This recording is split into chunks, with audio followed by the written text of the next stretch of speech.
PCDA ने 16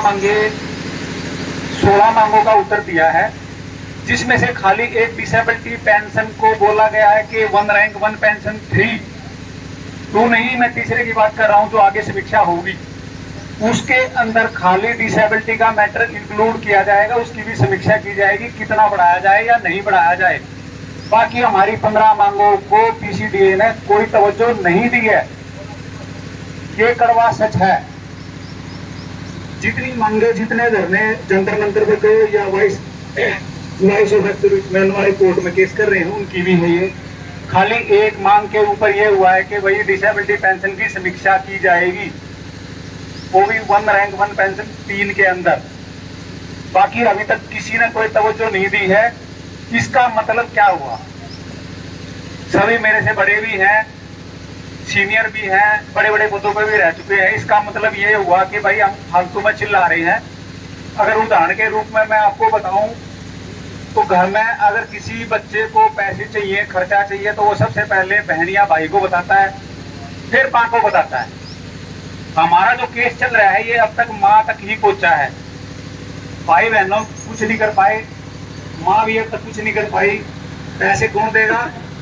पापा देगा पैसे। तो कहने का मतलब जो हम अपने प्रयास कर रहे हैं, ये प्रयास बहुत बढ़िया है, हमने इसको जारी रखना है। अपना जितना भी हो सके, जैसे कह रहे थे पैसा, धन, मन, टाइम, सारी चीज देनी पड़ेगी, लेकिन ये समीक्षा हमने साथ साथ करते रहना है कि भाई हमें मिल क्या रहा है उससे। बहन को बोल लिया पैसे नहीं मिल रहे, बुआ आई बुआ को बोल लिया पैसे नहीं मिल रहे, पापा माँ के भी नहीं सुन रहे हैं, तो अब पापा का रास्ता क्या है? पापा से पैसे लेने का रास्ता सबको पता है, वो भी श्याम दाम दंड भेद कोई भी अपनाना, अपने अपने अनुसार समय अनुसार अपनाना पड़ता है हमें। अभी ये सारे मामले तो मैंने इसलिए बताया कि भाई अपनी समीक्षा कर ली जाए। बहुत संगठन सेंटर लेवल पे जुड़े हुए हैं, 100 से ज्यादा तो फेडरेशन ऑफ वेटरन में जुड़े हुए हैं, वॉइस ऑफ एक्स-सर्विसमैन में 70-75 कुछ जुड़े हुए हैं, साउथ के भी हैं, पूरे इंडिया से जुड़े हुए हैं, लेकिन रजिस्ट्रेशन उनका भी नहीं हुआ है अभी तक। गवर्नमेंट नहीं दे रही है, क्यों नहीं दे रही है? सारे पेंडिंग पड़े हुए हैं। दोनों के दोनों ऑर्गेनाइजेशन अपनी अपनी ट्राई कर रहे हैं। अभी जैसे सूचना मिली है 23 तारीख को जंतर मंतर पे धरना है, कहीं से भी 2 आदमी जाने से काम नहीं चलेगा, क्योंकि पापा पैसे नहीं दे रहा है।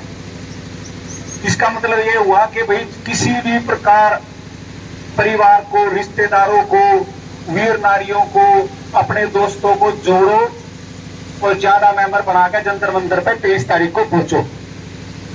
जब तक स्ट्रांगली हमारी डिमांड नहीं रखी जाएंगी, सरकार यानी कि पापा जब सुनेगा, सरकार ने इतना सीरियस लिया है कि हमारा मामला छोटा सा मामला बना के एक लेटर बना के एक कॉपी तो दे दी चीफों को, आर्मी नेवी एयरफोर्स को, एक कॉपी दे दी पीसीडीए इलाहाबाद को। पीसीडीए इलाहाबाद में कवर करके 15 पॉइंटों के सामने पहले क्वेश्चन लिखे हुए हैं और लास्ट में आंसर लिखा हुआ है, क्या क्या इनका उत्तर दिया है। पीसीडीए ने वो लेटर फॉरवर्ड कर दिया मिनिस्ट्री ऑफ डिफेंस के थ्रू पीएमओ को, खाली एक मांग को रख के। वो भी जब बोर्ड बैठेगा, कमेटी होगी 1 रैंक 1 पेंशन की, तो उसमें वो कंसीडर करेंगे कि नहीं करेंगे। इसका मतलब हमारी 15 मांगों का अभी तक कोई भी औचित्य नहीं है। इसलिए थोड़ा जागो, उठो, लोगों को इग्नाइट करो, माचिस की तिल्ली जलाओ लोगों में, भाई ऐसे काम नहीं चलने वाला। और उदाहरण दो आप, एक सिंगल एमएसपी, एक एमएसपी के कारण 2600 रुपए हमारे महीने के बढ़ने वाले हैं। तो साल के आप जोड़ लो, उसके बाद जो जिंदगी भर मिलेगी वो, और बाकी की 15 मांगे और रहेगी। तो इसीलिए ये है कि ऐसे देखो, आज हमने एक प्लान किया, मैं किसी की बुराई नहीं कर रहा हूं। आज हमें कौन देख रहा है यहाँ पे बैठे हुए? मैंने पहले कहा था कड़वी बात बोलूंगा। हमें यहाँ किसके सामने अपनी योजना रख रहे हैं? सारे ऑफिस बंद पड़े हैं गवर्नमेंट के, 3-4 पुलिस वालों को छोड़ के। तो ये एक स्ट्रॉन्ग उठना पड़ेगा हमें जंतर मंतर पे। 23 तारीख को चलो, आज ऑफिस बंद है, उनके पास समाचार तो गया, क्योंकि इंटेलिजेंस वाले हैं, हमारे अंदर भी कोई हो सकता है, पुलिस वाले भी बताएंगे, बात तो पहुंचेगी कि भाई धरना है। हमारे पिता तुल्य सिपाही मान सिंह स्टैंडर्ड रेजिमेंट, तालियां बजा दो, एक सारी तालियां बजा दो। बहुत बहुत धन्यवाद।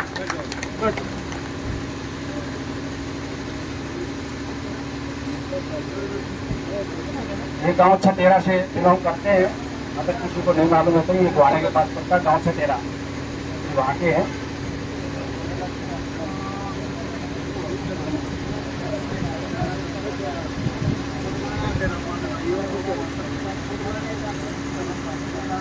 ये प्रेरणा स्रोत है हमारे लिए, यही तो प्रेरणा देते हैं हमें। कहाँ से मिलती है एनर्जी? ऐसी ऐसी हस्तियों से एनर्जी मिलती है, ऐसी वीर नारियों से हमें एनर्जी मिलती है। यही तो है असली पहचान हमारी। और कहाँ से आती है ये एनर्जी? कितने लोग बैठे 70 साल से ऊपर हो गए हैं। ये उदाहरण आ गया आपके सामने कि 90 साल के बुजुर्ग पिता समान हमारे, और हमें इतनी एनर्जी मिलती है इनकी। देखिए आप, आज भी ये सैनिक है, और ये जब तक रहेंगे इस दुनिया में, ये सैनिक रहेंगे। ये कोई कह नहीं सकता कि ये सैनिक नहीं।